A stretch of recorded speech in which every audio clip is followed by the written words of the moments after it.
What's up, guys? Today I'm going to be going over the how to farm with all archers strategy. A lot of you probably seen it online at different YouTube pros have been kind of touting it lately. At least I know one of them has. I'm sure others have, and I'm going to be talking really freaking fast, okay? Because I just made a detailed version of this thing, and it lasted. It was literally an hour. I got done recording it, and I was like, "Oh, I'm gonna go see. Maybe that was 30 minutes. That would be really long." And it was a fucking hour. Okay, so we're gonna go over this really fast, right off the bat. Yes, my walls are awful. They're terrible. They're garbage. I'm garbage. I'm literally Hitler. Let's get over it. Okay. This is not a wall video though, so don't worry. I want to talk about the farming strategy of using all archers. I have been using it for the past few days. I've been getting approximately. I'm being conservative here. I'm not just blowing smoke up your ass. About 1 million of each resource an hour, and at least 10k dark elixir an hour, at least. So if that sounds good to you, then listen to the rest of this. If not, if you're just freaking awesome or better than that, then go ahead and exit out right now, because we're about to get into it hard and fast. I'm going to go over 3 parts. First, the composition. Actually, I'll just go over that right now because it's really fucking easy. All archers at 240, 220. They need to be level 6. I guess you could do it with level 5 archers, but it would be probably not a good idea. Level 6 archers. Lightning spell needs to be like at least level 4. You'd want it at level 5 though. Really strongly recommend getting a level 5. Or wait, not level 5. What level am I? Yes, 5. You want at least level 5. So you're gonna, set up your camp. You got all archers. You got all lightning spells, 4 or 5, however many you can hold. And then the second part I want to talk about is probably the most important part of any kind of strategy, and that is how to look for a base when you're attacking. How to find a match and find a base that you go, okay, I can quickly analyze this, and I can tell you that this archer strategy is going to get my 50%, I'm going to get my loot, and I'm going to get the F out in like a minute.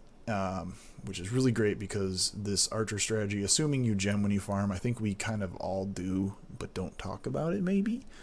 Assuming you gem when you farm, you boost your barracks and probably your spells and maybe even your heroes. You can launch an attack like every couple minutes, like literally every 3, 4, 5 minutes. So you're really just trying to get that 50%.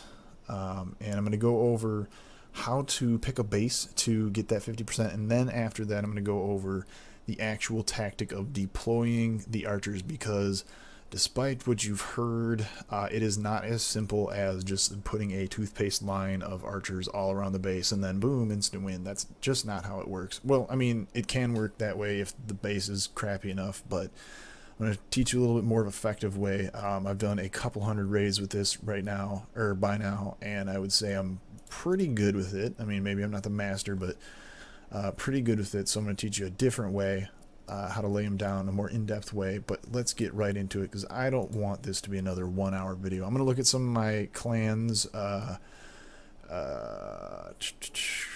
towns, and we're going to kind of pick them apart, and I'm going to use them to illustrate what I call the check down list of looking for things that you should be wary of, or going, aha, yes, that's good. So let's pretend we hit attack and we came upon, this guy's name is Mushiki. I'm sure you guys probably can't read Japanese, but he's Mushiki. Oh, we came upon Mushiki. Oh, crap. Okay. So first things first, okay, like I said, there's a check down list of things that you want to go through really quick in your head when you first look at a base, and you got 30 seconds to decide if you're going to attack it or not. You might want to, I don't know, take notes or just remember these check downs. Obviously, as you use this strategy, you will get better at doing this quickly, at going down this check down list. First and foremost, most importantly, is number 1 on the check down. How many of those frivolous, easy to destroy structures are there on the outside? That is the most important part, because Without a whole bunch of really crap fluff structures, you're just not going to get that 50%. Archers are just not that good. They die like instantly. You can fart on them and they explode. It's awful. I've seen me do it. You go, you go and you look, okay, on the outside here, how many of these easy to kill buildings are there? And what I consider a frivolous or easy to kill building includes builders' huts, barracks, if you can follow my mouse cursor, collectors, both of the collectors and dark elixir collectors. I also consider these two, lab and spell conjure thing. What's it called? We click on it. Spell factory. I consider those to be frivolous as well. Believe it or not, air defense, because they have really low hit points and they're easy to kill and they obviously don't attack you. So if those are on the outside, that is great. Army camps are frivolous as well because they don't attack back. And yeah, so basically all those buildings, you want to go, okay, are all, if not most of them on the outside? And if we look at Mushiki's base here, we can indeed see that a lot of the frivolous structures are on the outside. The only frivolous structure that is on the inside is his air defenses and this Barber King platform and Archer Queen platform. So from that point of view, this is a good base to attack. But anyway, that's check down number one. Number two, we go right on down to mortar placement. Where are the mortars? Okay, and in general, you just want them to be in the center. The definite idea behind where do we want the mortars is you have to imagine that when you're laying down your archers, that they're going to eat through that first line of like all these little crap buildings to get us our 50%, and then they're going to come right up to the walls, and they're going to shoot into whatever's in this first outer ring.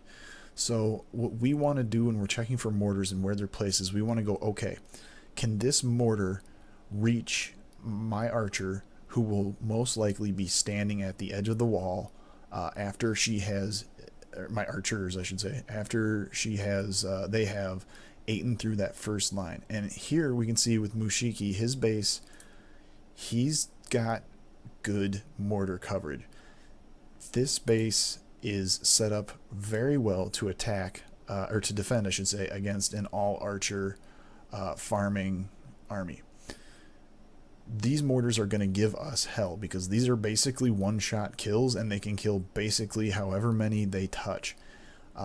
This mortar right here, like if we laid a line of archers down, it could shoot one here, and boom, there's like 70 troops gone. It's bad. You don't want the mortars to be able to touch your troops. You don't want the mortars to be in range of that first line, the first outer wall, where the archers will be setting up and shooting into, the base. So that's the second check down. You got to check off where are the mortars. If these were in the inside instead, where we know they're not going to shoot way out here, then that would be good. But since they're on the outside, and we know they're going to poop on us all day, all over here, look at this, all over here, this whole area, this one mortar. Yeah, that's bad news. That's disaster waiting to happen. So this, if I were looking at this base, I would go, oh man, no way. Because even though there are a lot of frivolous buildings on the outside to give us our 50%, these three mortars are placed in such a way that they cover like freaking 75% of the entire areas in which our archers will eventually end up. And that's instant death. That's, 42%. That's, 25 cups, whatever. Next thing you want to go down on your check down list, item number 3, defense number 3, is these crossbows.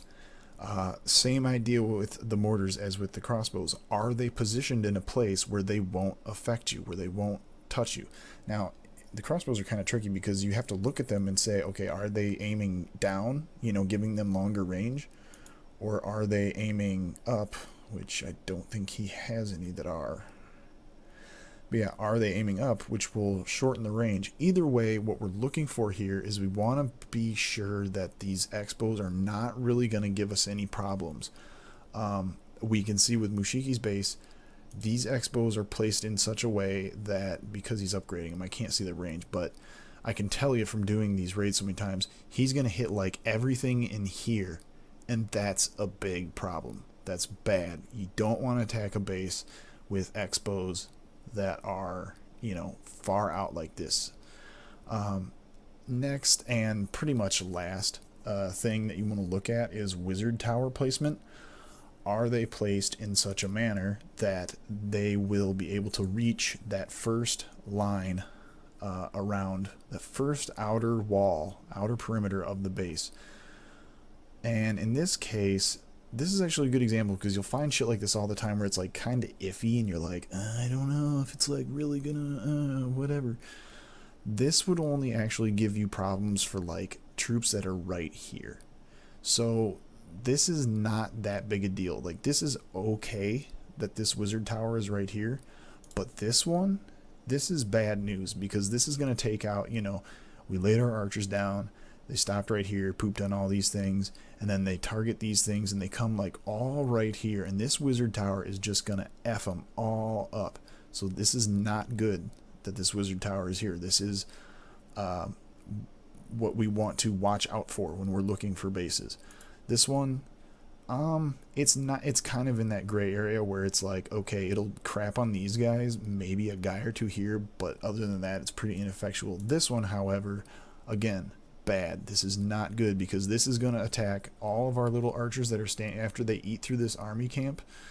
It's going to just blast all the archers coming out here. So, oh, and last but not least, there's only 4 main parts, but the 5th little, you know, individual part or whatever is Inferno towers.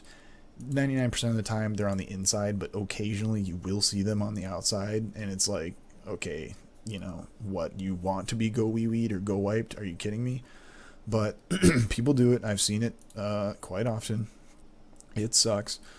If they're placed, if these Inferno towers are anywhere but the center core, you know, where they can feasibly reach your troops, again, that's bad. So, going over one more time really quick, we enter this base, we hit fight, we're looking at, oh, it's Mushiki, and you somehow knew how to pronounce that magically. Okay, first things first, frivolous buildings. Are they all on the outside? And actually a good way to look for this is look on the inside first and see how many you can count on the inside. Okay, if we look on the inside, we go, okay, there's 1, 2, and you'll get really fast at this, trust me. There's, let's see, 2.5-ish. You could feasibly reach that maybe after taking that out.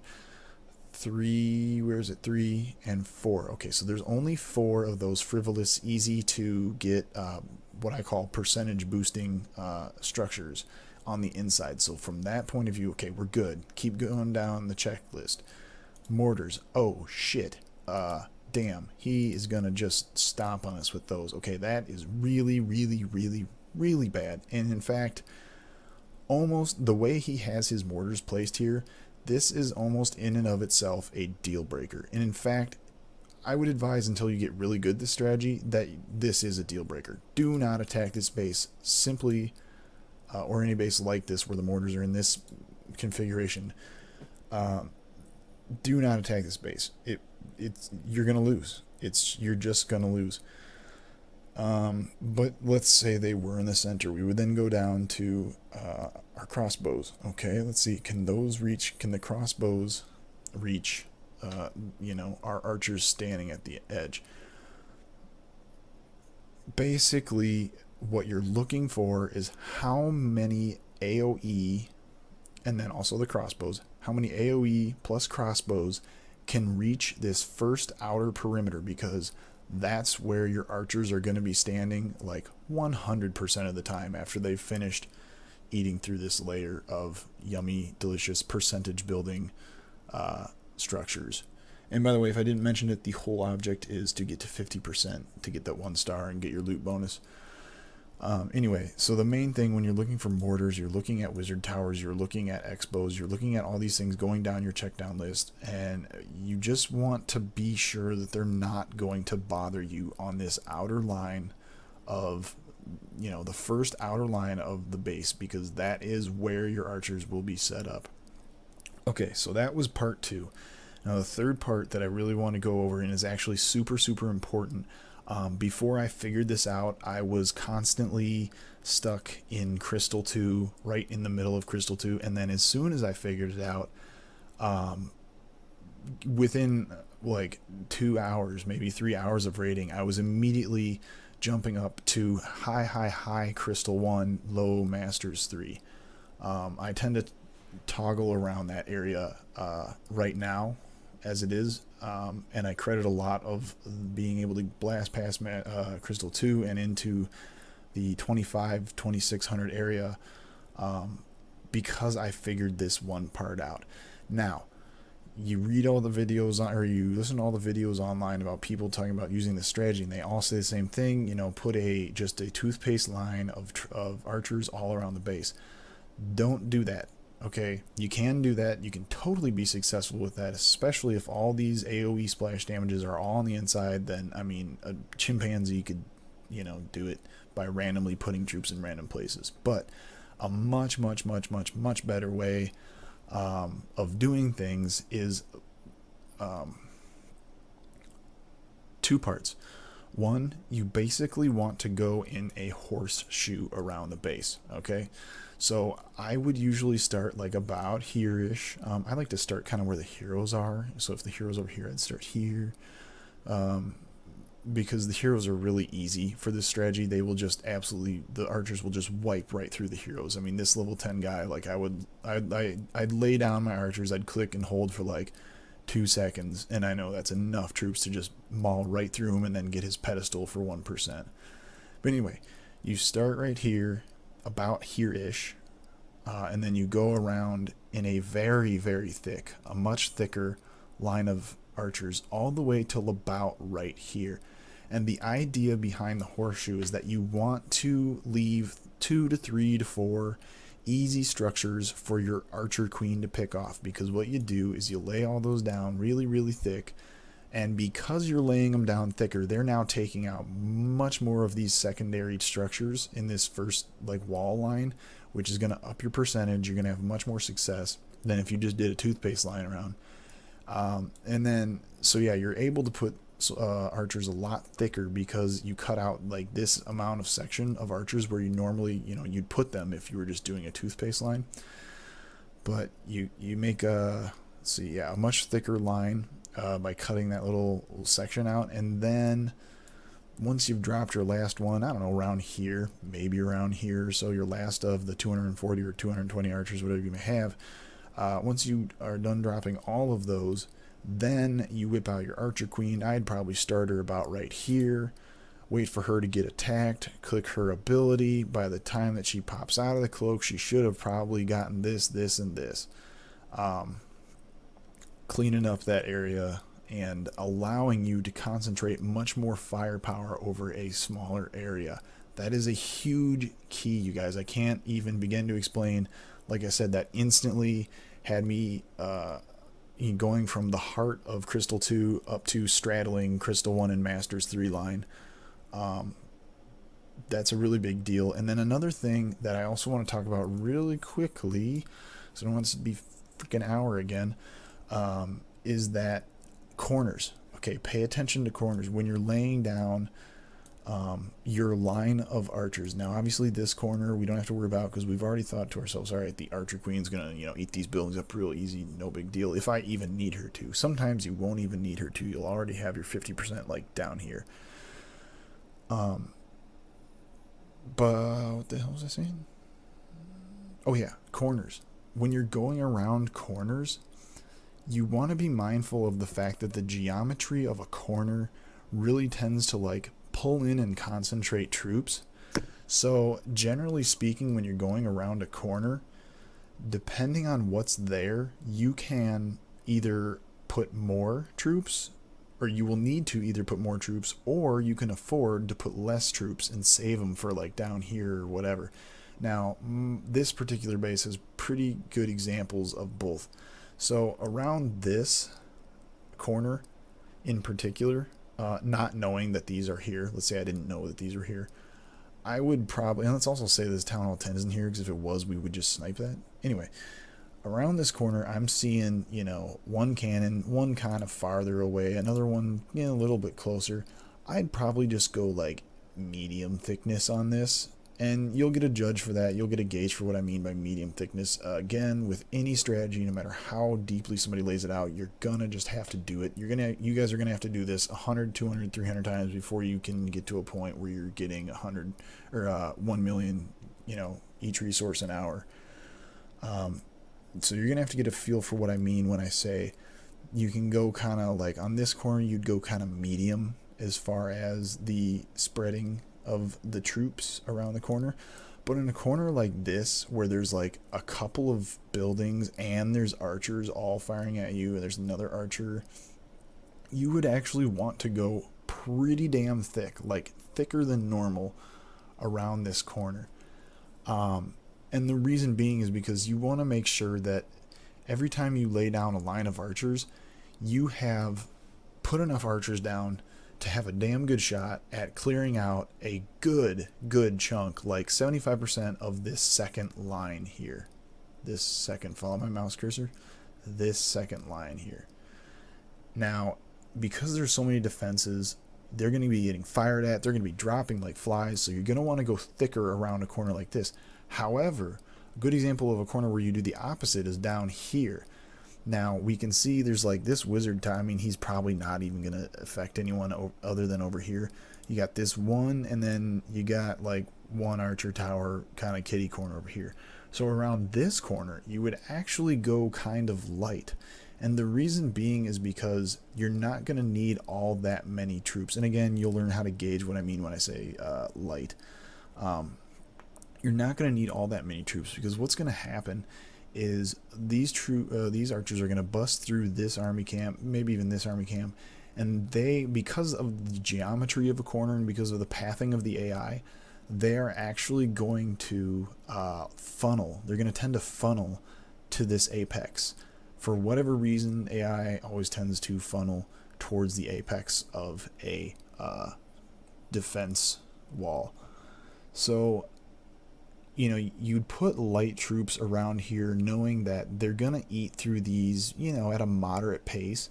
But then when they do, it's going to be like, you put 5 here, 10 here, 10 here, 10 here, whatever.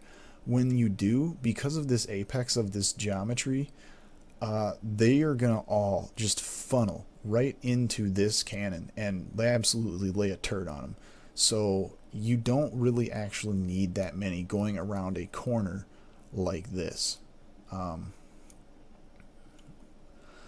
So, okay, remember you got your check down list, and then after that, the actual tactics of the horseshoe. Employ the variable thickness, as I like to call it, the variable thickness horseshoe. Actually, I just made that up right now. I'm lying my ass off. I don't like to call it that. With the main component of the horseshoe being that you want to leave your archer queens some stuff to eat up here, and by doing that you free up more firepower up here to clear more of these secondary buildings. And then you want to keep in mind the thickness. You want to go a little bit less thick around a corner like this where there's not that many defenses, and a little bit more thick around corners where there are a lot of defenses and or a shite ton of buildings. And around something like this where it's like there's a good amount of buildings but only like reasonably 1.5, 2-ish cannons, you probably want to go medium, just because there's all these buildings here. Otherwise, if these buildings were here, I would say around this corner you'd probably want to go light, because again, they're the AI pathing, natural apex, blah blah blah, geometry. You guys get it figured out. Oh god, I hope this is less than like 20 minutes. Thanks for sticking around. I hope you guys enjoyed this. I hope you guys figured out. If you have any questions, please let me know. If I forgot anything, I probably will put it down in the comments. So yeah, Get out there, start practicing this strategy. Oh my god, look at these crappy walls. Oh, he's such a noob. Okay. Yeah, start practicing this strategy. Again, like I said, it's always going to take practice. Anytime you do a strategy, even though I just laid it out for you like blueprint style, it's still going to take strategy, or it's going to take practice to know how to implement what I'm saying and all that stuff. So just get out there, do it a couple times. Know that the first time you do it, you're probably going to only float around like, you know, crystal 3, 2.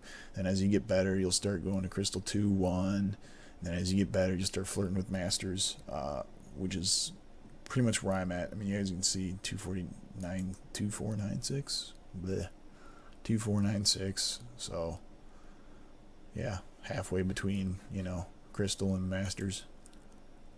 Anyway, thanks. Hope you guys enjoyed.